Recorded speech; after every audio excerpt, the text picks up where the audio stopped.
السلام عليكم ورحمة الله وبركاته. بسم الله والحمد لله والصلاة والسلام على نبينا محمد صلى الله عليه وسلم الذي بعثه الله رحمة للعالمين.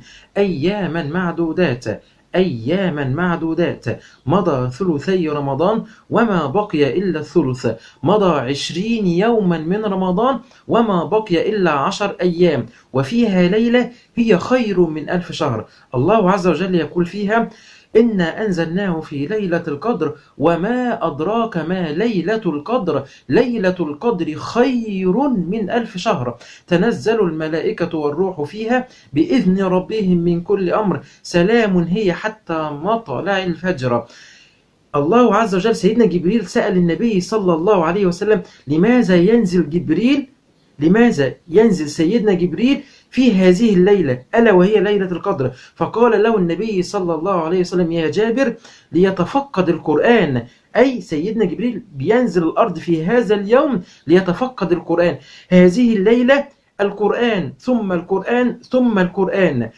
أمنا السيدة أم سلمة دخلت الاعتكاف في هذه الليلة وكان عندها نزيف شديد جدا جدا جدا علشان تصيب هذه الليلة، فلا تضيع هذه الليلة ولا تضيع منها ولو دقيقة واحدة. عشان كده النهاردة احنا جايبين كام عمل بسيط كده اهوت ممكن تعمليه، حتى لو انت واقفه في المطبخ بتعملي السحور وانت نازل تجيب السحور بتقول وانت ماشي، حاجات يسيرة بحيث انت ما تضيعش دقيقة واحدة في هذه الليلة. أمنا السيدة سلمة زي ما قلت منذ قليل دخلت الاعتكاف وكان عندها نزيف شديد جدا جدا جدا علشان خاطر تصيب هذه الليلة.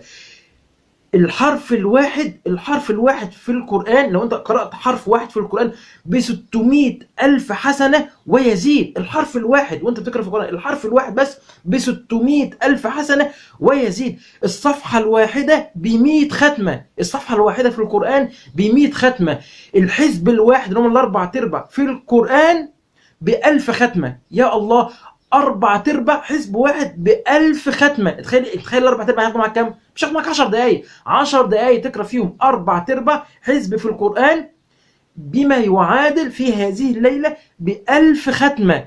ب1000 ختمة يعني انت لو قرأت سورة الكهف بس 1000 ختمة، قرأت سورة المؤمنون 1000 ختمة، قرأت سورة النور 1000 ختمة. ما تضيعش ولا دقيقة في هذه الليلة، ولا دقيقة في هذه الليلة. عشان كده هنقول لك بعض الأعمال انك ممكن تقول حتى لو انت ماشي رايح من مكان لمكان ما تضيعش فيها وقت في هذه الليلة. الليلة هي ليلة 21. الليلة هي ليلة 21، يعني فاضل ساعات قليلة على أول ليلة. وممكن تكون هذه الليلة لأن في البخاري في حديث في البخاري أن النبي صلى الله عليه وسلم أصاب ليلة القدر ليلة 21. الحديث في البخاري سيدنا جبريل نزل على النبي صلى الله عليه وسلم وقال له: إن الذي تطلبه أمامك، أي إن الذي تبحث عنه وتطلبه ألا وهي ليلة القدر هو إن الذي تطلبه أمامك، يعني ليلة القدر كانت ليلة 21 والحديث في البخاري. فالنبي صلى الله عليه وسلم أصاب ليلة القدر كان يوم 21، وهذا دليل إن ممكن تكون كل سنة غير التاني. ممكن سنة 21، ممكن سنة 23، سنة 25، ممكن 27، ممكن 29. فلا تضيع أي ليلة فردية في الليالي العشرة. فالنبي صلى الله عليه وسلم أصابها في سنة من السنين ليلة 21. علشان كده هنقول لك بعض الأعمال اليسيرة اللي ممكن تقولها تاخد بيها ثواب عظيم جدا. كان النبي صلى الله عليه وسلم عند أمنا السيدة جويرية، فخرج النبي إلى صلاة الفجر وجلس لغاية الشروق، ثم رجع إلى البيت ولقى السيدة جويرية قاعدة وجلسة على نفس الهيئة الذي تركها عليها. فقال لها: يا جويرية، أما زلت على تلك الهيئة التي تاركتك عليها أو التي فارقتك عليها؟ قالت: بلى يا رسول الله. قال: يا جويرية، لقد قلت بعدك 4 كلمات 3 مرات، لو وزنت بما قلت منذ اليوم لوزنتهن. فقال النبي صلى الله عليه وسلم: سبحان الله وبحمده عدد خلقه ورضا نفسه وزنة عرشه ومداد كلماته. سبحان الله وبحمده عدد خلقه ورضا نفسه وزنة عرشه ومداد كلماته. 4 كلمات 3 مرات. طب هقول لك شرح الحديث ده هو سريع كده عشان وانت بتقول سبحان الله وبحمده ال4 كلمات دولت تستوعب وتستشعر الثواب والفضل العظيم من الله سبحانه وتعالى. النبي صلى الله عليه وسلم يقول في هذا الحديث: سبحان الله وبحمده عدد خلقه. يعني ايه عدد خلقه؟ أي جميع المخلوقات التي خلقها الله سبحانه وتعالى من ملائكة وإنس وجن وحيوانات وطيور وحشرات وجمادات، وعدد الرمال وعدد البحار. أي مخلوق خلقه الله سبحانه وتعالى، سبحان الله وبحمده، عدد خلقه ورضا نفسه سبحانه وتعالى، ورضا نفسه سبحانه وتعالى، ومداد سبحان الله وبحمده عدد خلقه ورضا نفسه، وزنة عرشه. يعني ايه زنة عرشه؟ وما هو عرش الرحمن؟ عرش الرحمن هقول لك حديث صغير كده هو تعلم قدر عرش الرحمن. يقول النبي صلى الله عليه وسلم: ما السماوات السبع والأراضين السبع، ما السماوات السبع والأراضين السبع وما بينهن بالنسبة للكرسي إلا كحلقة ألقيت في فلاة، إلا كحلقة ألقيت في فلاة. يعني الخاتم اللي حضرتك بتلبسيه في إيدك دهوت لو خلعتيه كده هوت ورميتيه في صحراء، في صحراء، هل الحلقة ديت أو الخاتم ده ليه قيمة؟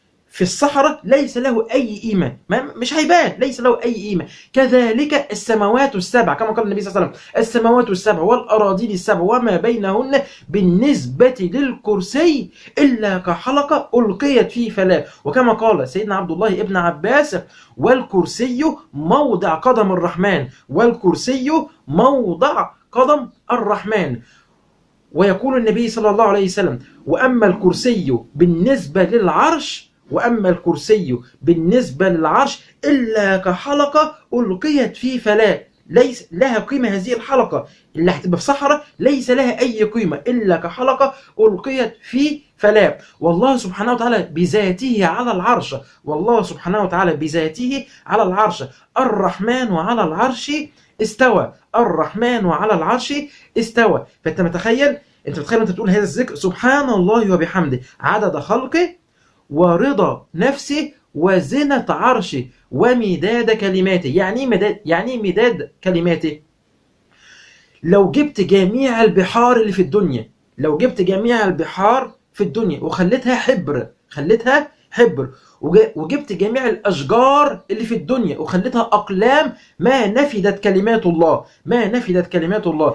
يقول الله سبحانه وتعالى في سورة الكهف: قل لو كان البحر مدادا، قل لو كان البحر مدادا. البحر مدادا اللي هو الحبر، لو البحر ده كله حبر، قل لو كان البحر مدادا لكلمات ربي لنفد البحر قبل أن تنفد كلمات ربي ولو جئنا بمثله مددا. أي لو جئت، أو لو جئت بمثل هذا البحر مددا وخليته مددا وخليته حبر، ما نفدت كلمات الله. ده بالنسبة للحبر. بالنسبة للأقلام يقول الله سبحانه وتعالى: لو أن ما في الأرض، لو أن ما في الأرض من شجرة أقلام والبحر يمده من بعده 7 أبحر ما نفدت كلمات الله، ما نفدت كلمات الله. فحديث بسيط ولكن ثوابه عظيم عند الله سبحانه وتعالى. سبحان الله وبحمده عدد خلقه ورضا نفسه وزنة عرشه ومداد كلماته.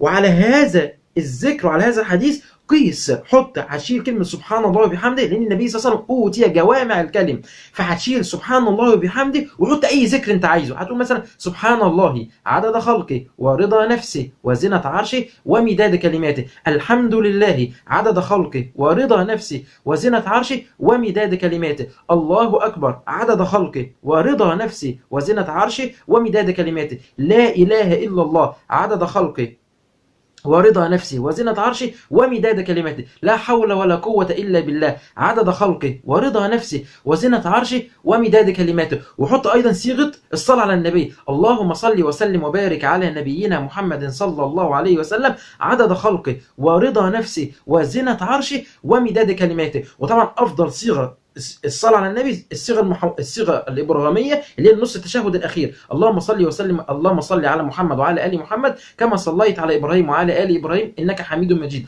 اللهم بارك على محمد وعلى آل محمد كما باركت على إبراهيم وعلى آل إبراهيم إنك حميد مجيد، عدد خلقه ورضا نفسه وزنة عرشه ومداد كلماته. أي ذكر شيل الكلمتين الأول نحط الذكر وكمل بقية الحديث. فالنبي صلى الله عليه وسلم أوتي جوامع الكلم، حديث بسيط ولكن ثوابه عظيم. ده كده انت هتقوله وانت ماشي في الشارع، وانت بتنقل من مكان لمكان. انت الاخت داخله مثلا بتعمل سحور ولا حاجه، بتعمل اي حاجه في المطبخ، ما تضيعيش وقت في هذه الليله، ما تضيعيش ولو دقيقه واحده، ما تضيعيش وقت خالص.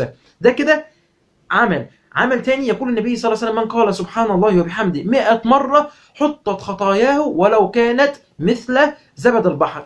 ويقول النبي صلى الله عليه وسلم: أيعجز أحدكم أن يقرأ في كل ليلة ثلث القرآن؟ فقال الصحابة: بلى يا رسول الله. فقال النبي صلى الله عليه وسلم: قل هو الله أحد تعدل ثلث القرآن. يبقى قل هو الله أحد تعدل ثلث القرآن. يعني أنت لو قرأت قل هو الله أحد 3 مرات كأنك قرأت القرآن كله، كأنك قرأت القرآن كله. وفي رواية يقول النبي صلى الله عليه وسلم: قل هو الله أحد تعدل ثلث القرآن، وقل يا أيها الكافرون تعدل ربع القرآن. يعني أنت لو قرأت قل يا أيها الكافرون 4 مرات كأنك قرأت القرآن كله.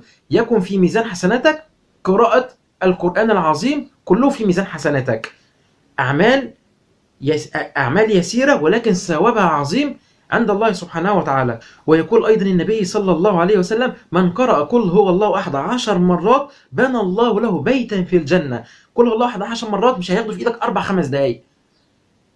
في 4-5 دقايق ربنا يبني لك بيت في الجنة. ما بالك بقى لو البيت ده ربنا بيبنيه لك في ليلة القدر؟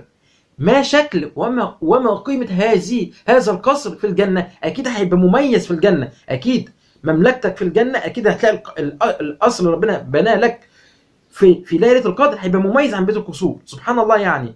فهذه بعض الأعمال اليسيرة بحيث أنت ما تضيعش ولا دقيقة في هذه الليلة.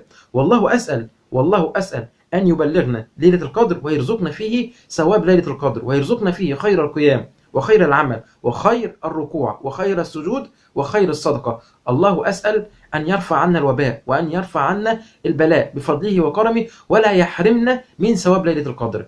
وجزاكم الله خيرا.